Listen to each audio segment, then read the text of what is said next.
Hey guys, welcome back to the channel. बात करेंगे MEG 11 जो कि अमेरिकन नॉवल है। बहुत सारे स्टूडेंट्स के मैसेज आ रहे थे कि मैम क्या आप MEG 11 पे काम नहीं करेंगी या MEG 11 का गाइडेंस वीडियो नहीं आएगा, हमको कैसे पता चलेगा क्या चीज़ कैसे पढ़नी है, कैसे कवर करनी है। तो देखो, ट्रस्ट ऑन मी, मैंने आपको बोला है इस चैनल पे आप ट्रस्ट कर सकते हैं। आपको हर एक MEG के स्टूडेंट के लिए ये प्लेटफॉर्म है। हमारी पूरी कोशिश रहती है कि हर एक MEG को इक्वल इंपॉर्टेंस दी जाए और हर एक MEG पे टोटल कंटेंट अपलोडेड हो। ठीक है, हो सकता है किसी का जल्दी होता है, किसी का थोड़ा लेट होता है, बट होता सभी MEG पे काम है ना। अब बात कर लेते हैं। ये जो MEG 11 है ना, ये बहुत ही इंटरेस्टिंग है और बहुत पैशनेटिंग है और मुझे बड़ा अच्छा लगता है। क्यों? क्योंकि जो इसका पेपर का पैटर्न है ना, उसमें आप आराम से 70-80 तक क्रॉस कर सकते हैं। क्यों कर सकते हैं? क्योंकि पेपर है ही ऐसा। टोटल नंबर ऑफ क्वेश्चन कैसे पूछे जाते हैं? टोटल नंबर ऑफ क्वेश्चन पूछे जाते हैं 9 क्वेश्चंस पूछे जाते हैं। और इस बुक में टोटल यूनिट्स कितनी है? 9। टोटल यूनिट्स कितनी है? 9। तो आपको याद रखना है, टोटल यूनिट्स भी 9 है और टोटल क्वेश्चंस भी 9 पूछे जाते हैं। अब अच्छा क्या है, आपको मैं बोलूँ कि स्मार्ट स्टडी कैसे करना है। देखो, पेपर को ना कभी भी आप कहते हैं ना, हार्डवर्क करके नहीं जीत सकते। हार्डवर्क मतलब पूरी किताब आपको करना है, सब कुछ करना। मैं आपको बोलूँ आप सब कुछ कर लो, हो जाएगा, बट उससे क्या होगा? पेपर तो आपको 5 ही क्वेश्चन अटैम्प्ट करने हैं ना। वो जो 5 क्वेश्चन आप अटैम्प्ट करेंगे, उन्हीं के बेस पे एग्जामिनर जज करेगा ना कि आपने कितना पढ़ा है, आपको कितने नंबर मिलने हैं। तो जब 5 क्वेश्चन अटैम्प्ट करना है तो पूरी बुक करने की क्या ज़रूरत है ना। तो देखो, हाँ बिल्कुल, मैंने इसमें सोचा हुआ है आपके लिए कि आपको क्या बताना है। टोटल 9 यूनिट है, जिसमें से आप अपनी मर्जी से, स्मार्ट स्टडी क्या बोलती है, अपनी मर्जी से कोई भी 2 यूनिट आप स्किप कर दो। कोई भी 2 यूनिट पूरी बुक में से।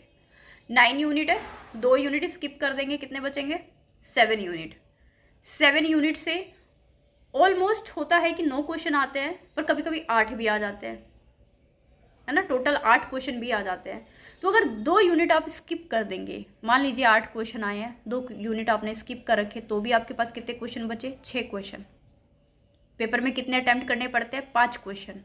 इसका मतलब क्या है कि आप 2 क्वेश्चन को स्किप करके भी अपने पेपर को द बेस्ट बना सकते हैं। और स्मार्ट मूव यही होता है, क्योंकि मेजॉरिटी जितने भी स्टूडेंट्स, जितने भी दोस्त इस वीडियो को देख रहे हैं, वो सब क्या कर रहे होंगे? ये तो जॉब कर रहे हैं, ठीक है, ये तो जॉब कर रहे हैं, ये तो हाउसवाइफ है, अब मेल है तो उनके पास 100 तरह की रिस्पॉन्सिबिलिटी है, कोई प्रमोशन के लिए पढ़ रहा होगा, ऑलरेडी जॉब में है। तो इस तरह के जो स्टूडेंट्स हैं, इस तरह के जो कैंडिडेट हैं, वो होते हैं एग्ज़ाम्स देने के लिए। टाइम कम होता है उनके पास और पढ़ने में अच्छे हैं, तो आपको क्या करना है? स्मार्ट स्टडी करो, कोई भी 2 यूनिट हटा दो और बाकी के 9 में से 2 हटाएंगे तो आपको 7 यूनिट करनी ही पड़ेगी। और अगर मैं आपको सजेस्ट दूँ तो मैंने आपके लिए कुछ नोट्स लिखे थे, जिसमें से मैं आपको बोलूँगी कि आप कौन कौन सी हटा दीजिए। लाइट इन ऑगस्ट हटा दीजिए आप, और फ्लोटिंग ओपेरा, ये दोनों थोड़े से टफ पड़ते हैं। लाइट इन अगस्त जो कि आपकी यूनिट नंबर 4 है, नोवेल जो आपकी 4 है, और फ्लोटिंग ओपेरा जो कि नोवेल नंबर 7 है। 4 और 7 दोनों नोवेल्स को आप इग्नोर कर दीजिए, ट्रस्ट मी। इन दोनों को इग्नोर करने के बाद आपके पास 7 यूनिट्स बनेगी, और उन 7 यूनिट्स को क्या करना है? एक ग्लास में पानी डाल के घोल के पी जाना है, ठीक है। उनसे हट के आपका पेपर बिल्कुल आएगा ही नहीं, कुछ नहीं आएगा उनसे हट के, उसी में से आना है जो भी आना है, ठीक है। अब एक जो इम्पॉर्टेंट बात मैं आपको बताना चाहती थी वो ये है कि इस पेपर के ना 2 सेक्शंस होते हैं। कितने सेक्शंस होते हैं? 2। सेक्शन ए और सेक्शन बी। सेक्शन ए में 2 क्वेश्चन पूछा जाता है, दोनों में से एक करना ज़रूरी है, ठीक है। और सेक्शन बी में आपको क्वेश्चन नंबर 2 से लेके क्वेश्चन नंबर 9 तक सेक्शन बी में पूछा जाता है, जिसमें से कोई भी 4 क्वेश्चन आप कर सकते हैं, कोई भी 4, मतलब एनी 4। कोई ऑप्शन नहीं है कि ये मैंडेटरी कि वो मैंडेटरी। अब बात करूँ मैं आपसे क्वेश्चन नंबर 1 की, तो क्वेश्चन नंबर 1 जो है ना, वो किसके ऊपर पूछा जाता है? ये जो आपने 7, मैं बोल रही हूँ ना, 7 नॉवेल्स को कवर करना है, उन्हीं 7 नॉवेल्स के ऊपर कोई भी क्वेश्चन पूछ लिया जाता है। जैसे विमेन की सिचुएशन पूछ ली गई 19th सेंचुरी में क्या थी, या क्वेश्चन मैं बताऊँ आपको, सेकेंड वर्ल्ड वॉर के बाद जो अमेरिकन नॉवलिस्ट थे वो किस तरह के वर्क को लिखते थे, क्योंकि जो ये पूरी बुक है वो अमेरिकन नॉवलिस्ट के ऊपर बेस्ड है, अमेरिकन लिटरेचर के ऊपर बेस्ड है। तो आप किसी भी नॉवल के कॉन्टेक्स्ट में अपने आंसर को जस्टिफाई कर सकते हैं। और उससे भी एक अच्छी बात बताती हूँ, जो क्वेश्चन नंबर 1 है ना, MEG 11 का क्वेश्चन नंबर 1 के मैंने 2-3 क्वेश्चन विद मैंने ऑडियो मोड से आंसर्स प्रोवाइड किए हैं। चैनल प्लेलिस्ट में जाना, वहाँ पे सर्च करना, वहाँ पे आपको मिल जाएगा। इस तरीके से आपको टैकल अप करना है। क्वेश्चन नंबर 1 आपको अलग से पढ़ने की ज़रूरत नहीं है। पहले आप क्वेश्चन नंबर 1 को छोड़ के बाकी जो पार्ट बी है वहाँ पे देख लेंगे, उसके आप कवर कीजिए। उसके बाद जब आप क्वेश्चन नंबर 1 पे आएंगे, प्रीवियस ईयर के क्वेश्चन पेपर देखेंगे, तो आपको लगेगा कि पीछे वाले ही जो यूनिट्स हैं वो कवर हो रही है क्वेश्चन नंबर 1 में, राइट। अब ये तो हो गया कि आपको क्या करना है स्मार्ट स्टडी। अब मैं आपको बताती हूँ कुछ और बातें। इस वीडियो के बाद आप ना प्रीवियस ईयर क्वेश्चन पेपर को देख लेना, जो कि गूगल पे अवेलेबल होगा 2022 के। मेरे चैनल पे आपको 2021 तक के सारे प्रीवियस ईयर क्वेश्चन पेपर्स मिलेंगे, सारे प्रीवियस ईयर क्वेश्चंस मिलेंगे। हो सकता है 22 का अभी अपलोड ना हो, but I am sure connect रहिए, 1-2 दिन या 4 दिन के अंदर ही आपका प्रीवियस ईयर क्वेश्चन पेपर आ जाएगा। प्रीवियस ईयर क्वेश्चन पेपर में जाके आपको क्या देखना है, पेपर के पैटर्न को देखना है। आप देखेंगे क्वेश्चन नंबर जो 1 है, जो ए पार्ट है इसका, उसमें भी 2-4 क्वेश्चन है जो बार बार रिपीट कर रहे हैं, और बी पार्ट में तो हर नोवेल से एक क्वेश्चन आ ही रहा है, ठीक है। तो इस तरह से करना है। अब ये तो बात हो गई कि आपको क्या पढ़ना है। अब बात कर लेते हैं कहाँ से पढ़ना है। देखो, मैं ऐसा बिल्कुल नहीं कहती कि आपको मेरे ही चैनल से पढ़ना है, ठीक है।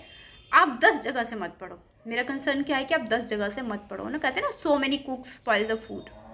आप 1 या 2 चैनल सेलेक्ट कर लो जहाँ से आपको बातें समझ में आ रही हैं, और वहाँ से पढ़ना शुरू कर दो। बहुत सारे लोग ऐसे भी यूट्यूब की दुनिया में पढ़ा रहे हैं, सीरियसली मुझे कभी कभी बहुत गुस्सा आता है उनके ऊपर, जिनका खुद उस फील्ड से कोई लेना देना नहीं है, खुद वो इंग्लिश बैकग्राउंड से बिलोंग नहीं करते, खुद उनका मास्टर्स कवर नहीं है, लेकिन वो भी पढ़ा रहे हैं। I am not gonna to take anyone's name, but आपको खुद जज करना है कि कौन आपको सही डायरेक्शन दे रहा है, कौन नहीं दे रहा है, ठीक है। अब बात कर लेते हैं कवर कैसे करना है। तो देखो, मेरे चैनल पे आपको प्लेलिस्ट देखेंगे आप MEG 8 की, जिसमें आपको सारे यूनिट्स मिलेंगे, प्रीवियस ईयर क्वेश्चन पेपर मिलेंगे, गेस्ट पेपर मिलेंगे, वो तो पहले के हैं, वो सब अवेलेबल है। आप उनको भी अभी फ़िलहाल जब तक नया गेस्ट पेपर मैं नहीं डाल रही हूँ, नया सैम्पल पेपर नहीं डाल रही हूँ, आप उसको कवर कर सकते हैं। बट बहुत जल्दी मैं आपको गेस्ट पेपर प्रोवाइड करूँगी, ठीक है, इंपॉर्टेंट क्वेश्चन प्रोवाइड करूँगी, सैम्पल पेपर प्रोवाइड करूँगी, टॉप क्वेश्चन प्रोवाइड करूँगी, और previous year question paper provide करूँगी। And each and everything is free of cost on my channel.